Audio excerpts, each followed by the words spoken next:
అందరూ అనుకుంటారు, నువ్వు నవ్వుతూ బతుకుతున్నావు, హ్యాపీగా బతికేస్తున్నావురా అని. కానీ ఆ నవ్వు వెనకాల చాలా బాధ ఉంటుంది. బాధను ప్రపంచానికి చూపిస్తే ఇంకా బాధ పెట్టుద్ది. నవ్వుతూ బతికితే వాడిని విడిపించాలని చూస్తుంది. సో కష్టం అనేది ఎప్పుడు కూడా గుండెల్లోనే ఉండాలి, బయటకు రాకూడదు.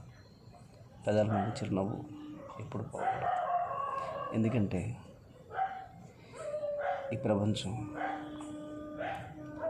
గెలిచేవాడిని ఎప్పుడు వాడకూడదామని చూస్తుంది, ఓడిపోయిన వాడిని ఇంకా తొక్కేస్తూనే ట్రై చేస్తుంది.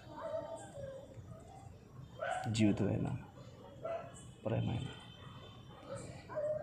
నాకు తెలిసి ఎన్ని కష్టాలు ఉన్నా సరే నవ్వుతూ బతకాలి, నవ్విస్తూనే